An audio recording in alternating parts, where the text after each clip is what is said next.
Hi, it's Joy Foster, founder of Tech Pixies and the host of the Sparkle and Thrive podcast.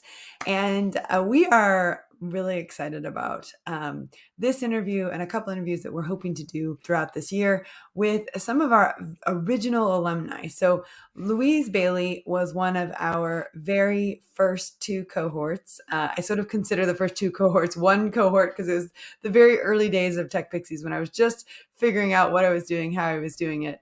But Louise came in our second cohort when we only had 3 women.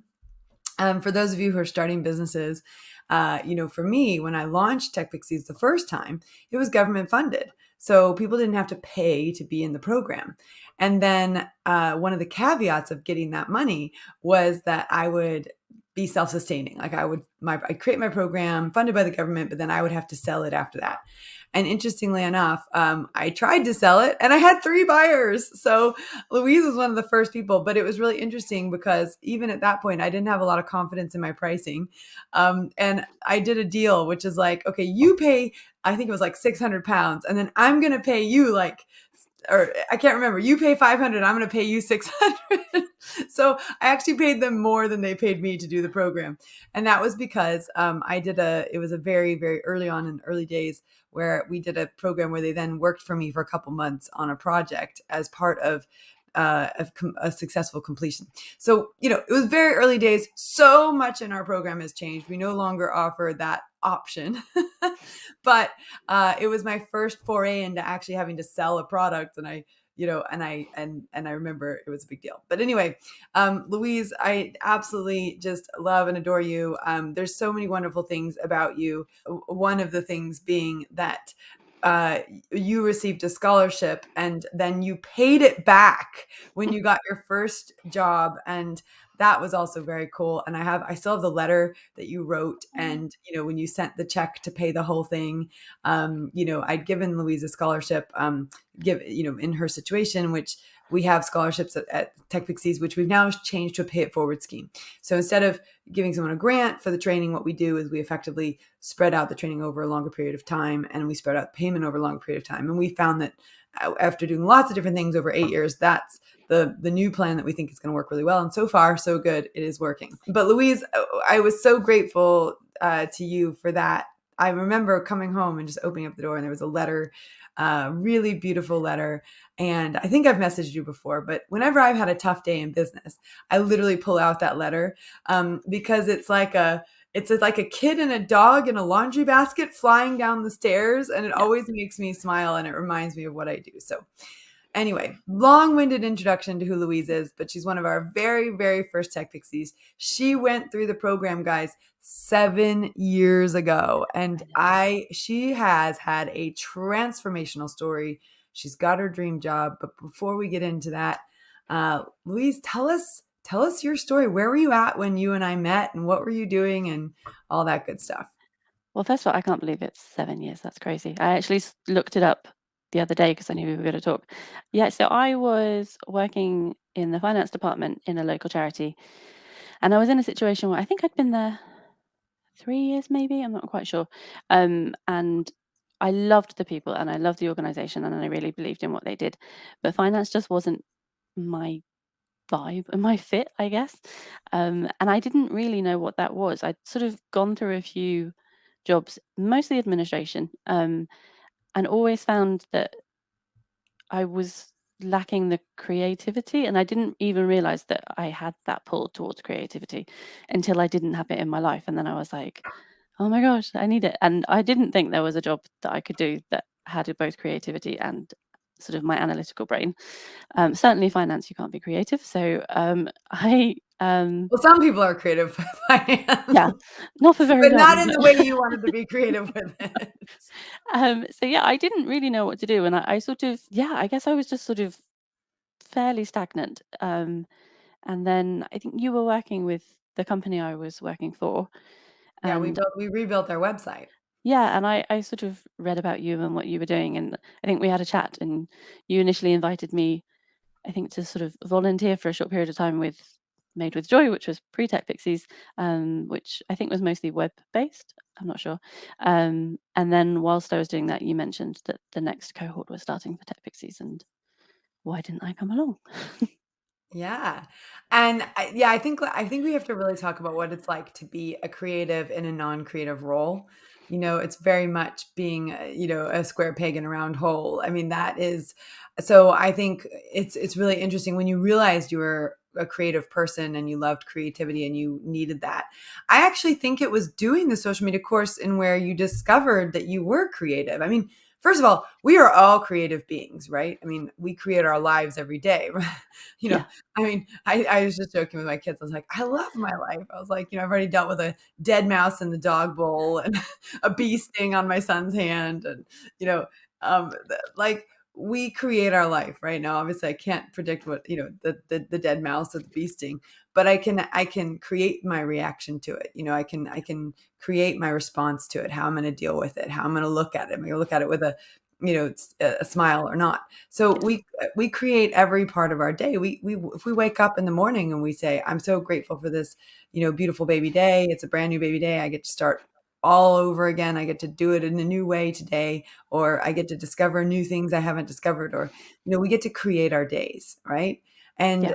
And but I think it was the social media course where you kind of woke up and was like, "Oh my gosh, I am creative and I love this." And that was a big wake up call for you. Yeah, I think I had sort of done creative things as a hobby, um, most of my life, and then didn't really want to be a solely creative person. Like I didn't sort of feel myself as an artist, or and I wasn't really sure how creativity would then fit into a regular job, without it being solely creative. And then when we did the social media side of the course, I realized actually that it did both. So you need the analytical side, obviously for the organization and the scheduling and the and sort of sticking to a plan. But then making the message creative in lots of different ways on different platforms actually really sang to me. Yeah, I love that. Well, and you did such a good job at it that you actually worked for Tech Pixies for a while. I did. You did our social media, and you were an integral part of what we did at Tech Pixies. You also worked on a contract of ours, Proviz, which was a outdoor sportswear company, and that gave you the opportunity to earn some money doing this creative job Yeah. that you didn't really know about before. So what were the skills you learned from working at Tech Pixies and Provis? But then more importantly, what I want to lead to is the day that you came to me and you said, "I've got my dream job," which was the first of two dream jobs. But um, that was a fun story. So tell us about how working for Tech Pixies and Provis helped you. But more importantly, let's talk about that first dream job. Yeah. So I think working in with Provis and with Tech Pixies, it sort of put the learning into practice, which I think is a really important part of it. And for me, I knew I wasn't going to be a self-employed person. That just wasn't my feeling. So doing what I'd learned, but for a client, actually was really important and really really interesting, actually, because trying to fit your vision with their vision and all the challenges that may come with that or may not come with that. You might come up with something that they didn't think of, and that really helped. It sort of it trains your brain in a different way because I mean I'm not a runner or a cyclist, sorry. So doing an account like Provis was a bit of a challenge for me because I was like, I need to get in the mindset of someone who wants to buy these products.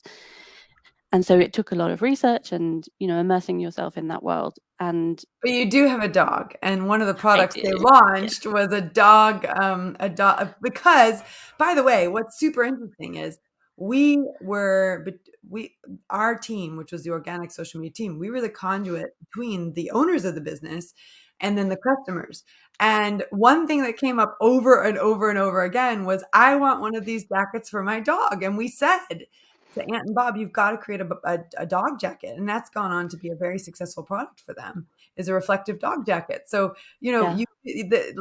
I agree with you. You have to get in the mindset of the client you're working with.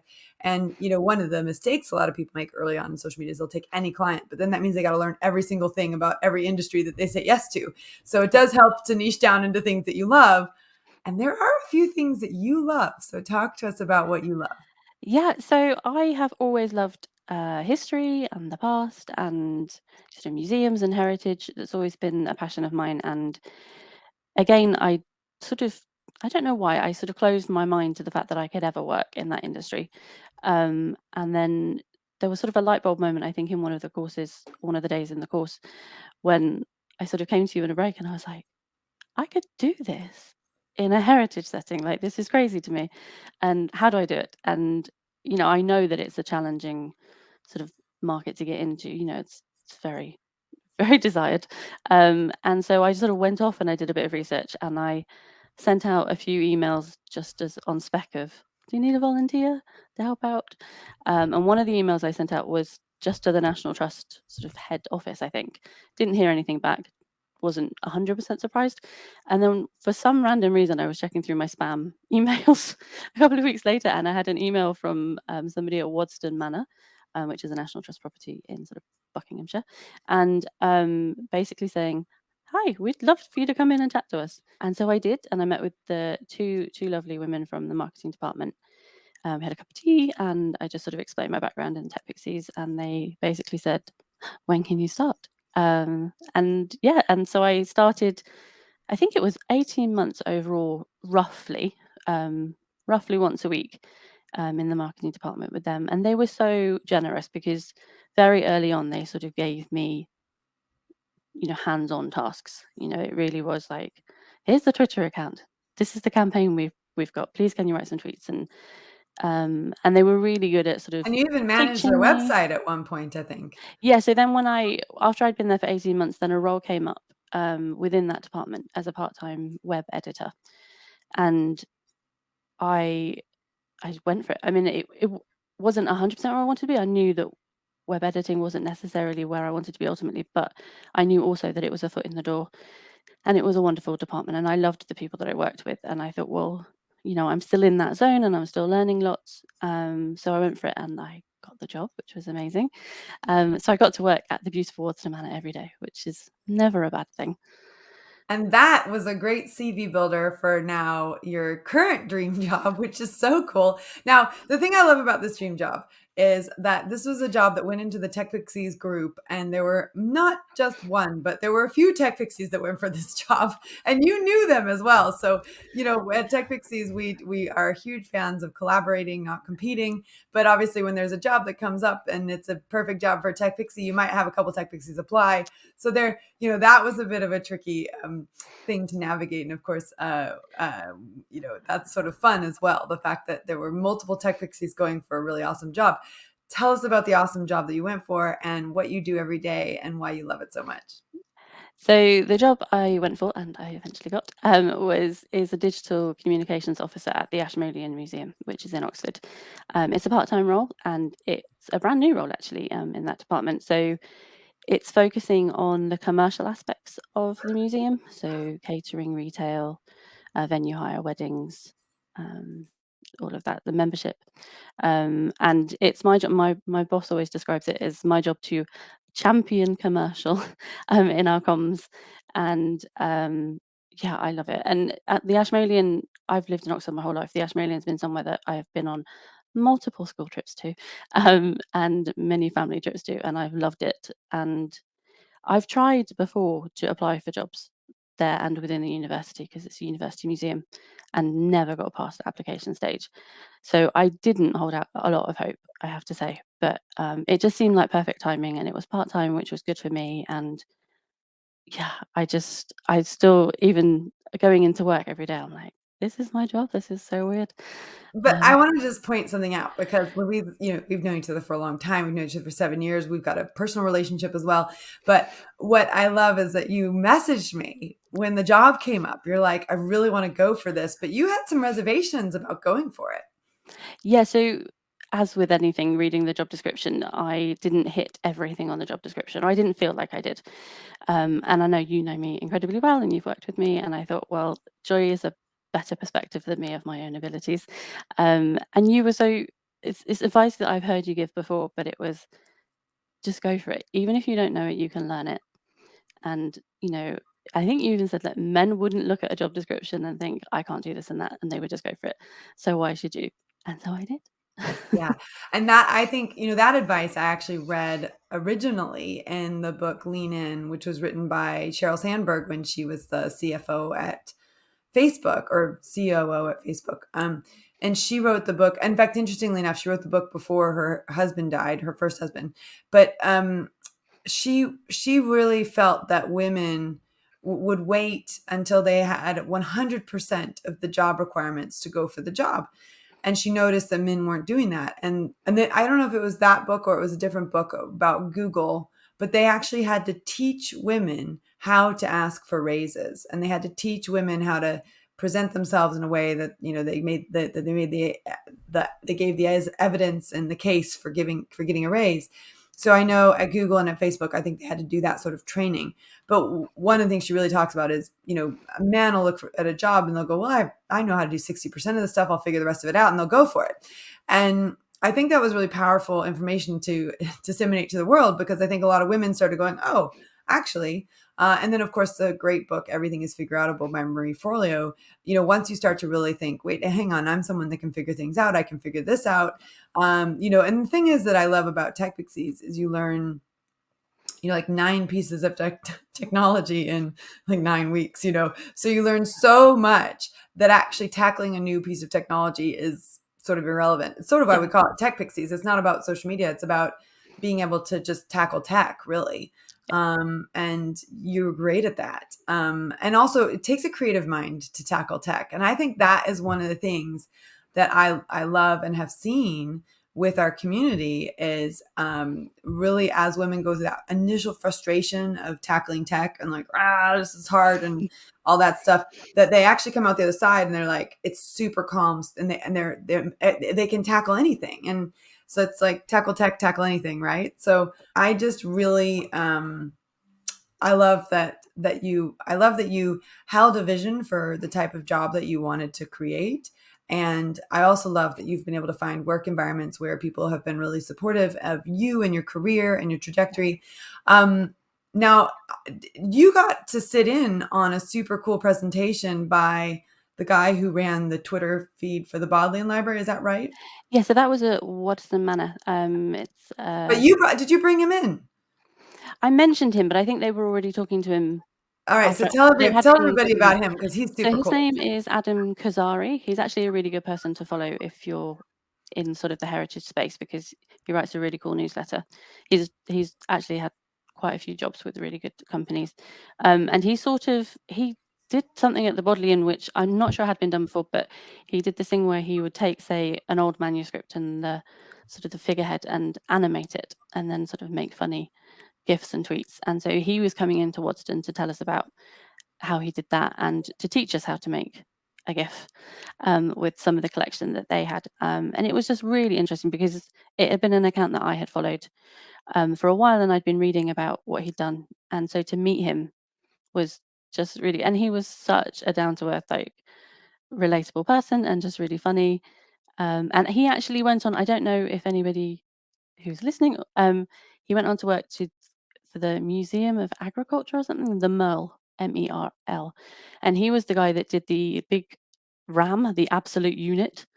So he was the person that did that, which went viral on social media. So yeah, he made a name for himself.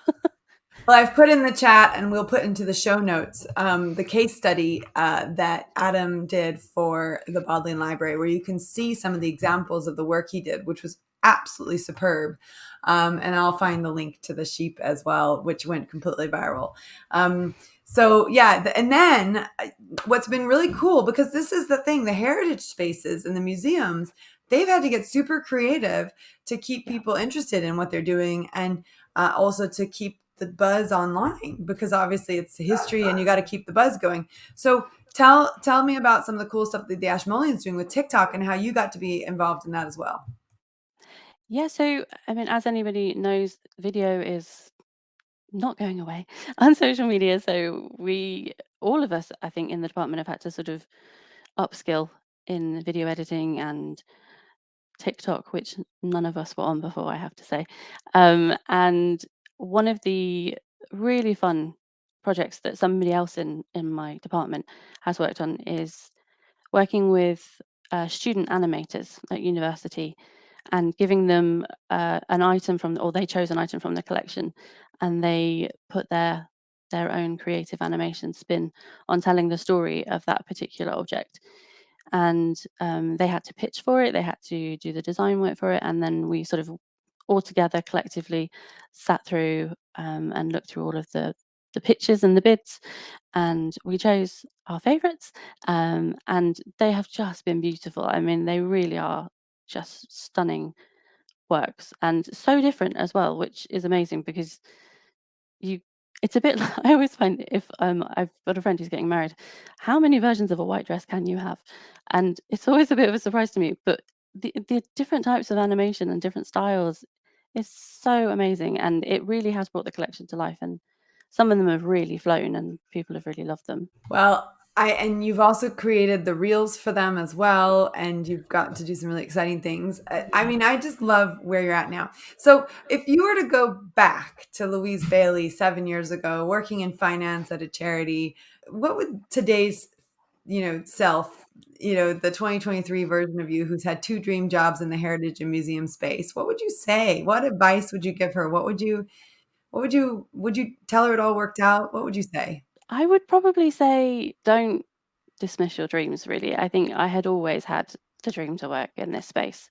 I didn't know what job it would be, but I knew that would have been my dream. And I, as I'm sure most people do, I very quickly told myself that's not going to be your life, and that's not for you. And I think it's so important to tell people not to limit themselves like that, because anything is possible if you focus yourself on it, and you have a plan, even if you get diverted from the plan. I mean, I've had ill health problems throughout my adult life, and so it's been a challenge, and I've been knocked off the path a few times. But getting back up and getting back on that path, as hard as it is sometimes, is super important, and you're worth it. Like, you would tell a friend not to give up, so like tell yourself that, because it's just such valuable advice. Well, and also one of the things I admire greatly about you is every time you've gotten back on the path, that just reinforces your ability to get back on the path, you know? Exactly. And your strength and conviction and ability to follow your dreams and keep going and get back up and keep going and get back up and have a supportive group of people around you. You attract a really wonderful group of supportive people around you as well. All of that is just exceptional and is one of the reasons why you're doing what you're doing. And I just Thank you. absolutely love it. Thank you. Yeah, I have to say I've been very lucky. I've got a wonderful family and friends, and the Tech Pixies community has been great. My fellow cohort ladies have just been a constant support in all of my applications, actually looking over my job application and like cheerleading me. And you, of course, have been. I mean, I wouldn't even be doing this if I hadn't met you that day. So thank you. Wow. It's mutual love. And I do think, you're still involved. 7 years later, you're still in the Facebook group. You're still helping ladies out when someone has a question or wants to know something. It's just super cool how you are still supporting women years and years later, even though you're, finished, graduated, onto your dream job, making the world a better place. But you're still helping, you're still taking time out for that. Well, Louise Bailey, thank you so much for being here Thank today. Thank you. you for doing this interview. I'm sure it will inspire quite a few people, especially those creatives doing the wrong job who've given up on their dreams to really rethink that dream. And what I know from our dream building program that we run is that if a dream comes to you, you have the capacity to create it, right? Yes. And that's the most important thing. You have the capacity. It's whether or not you choose. Life chose you, and what are you going to do with that life? Is it worth your time, energy, effort, and money to follow your dream? And it probably is, but we got to overcome those limiting barriers and beliefs that are there. And very often we can't do that without support, which is why I think it's so great that you leaned into the Made with Choice support, which then turned into the Tech Pixie support, which then opened some doors and helped move things forwards. But really, you had to do the work. You had to show up. You were a great student. You watched all the lessons, you did all the quizzes, you showed up for the coaching calls, and those are the kind of things that you do the work and the work works. That's what I always say at Tech Pixies. So you're a prime example of someone who did the work and the work worked, because you did the work, but also you didn't give up on your dreams once they were reignited. So very proud of you. Very Thank grateful you. to have you here. And Eileen is watching live and she says, wonderful to see your dreams coming true.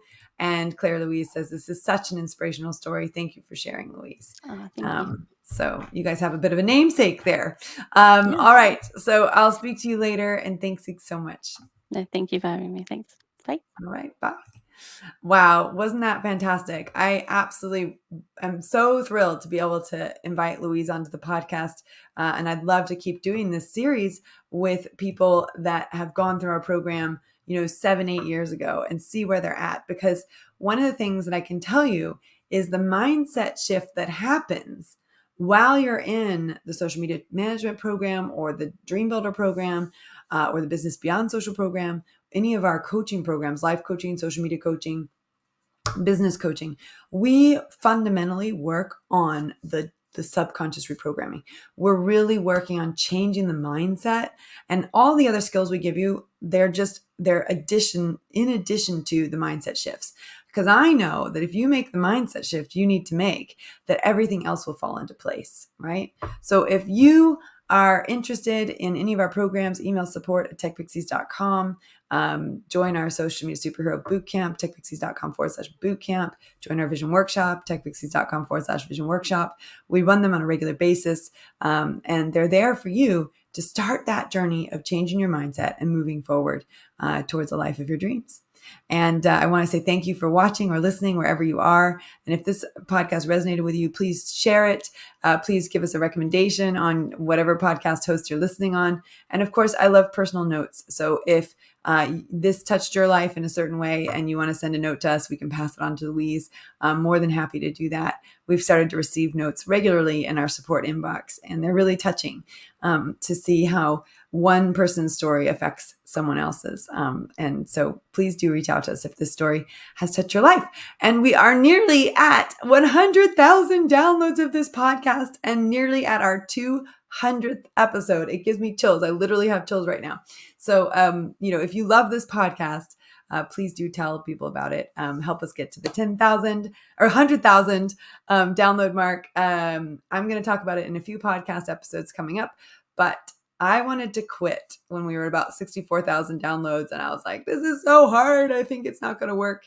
And then I didn't look at the stats for a while and I logged in and it was 75,000. And I was like, oh, we're at 75,000. Okay, if we got to 75,000, we can get to 100,000. And so I didn't quit. And I'm glad I didn't quit because this podcast is a lifeline for me. And it's a great way to connect with people who've gone through our program and had really amazing life transformations. And as you can see in Louise's case, it's not just a 1 year, a 1 month, a 1 week fix. It's a 7-year shift, right? She's a different person now than she was 7 years ago.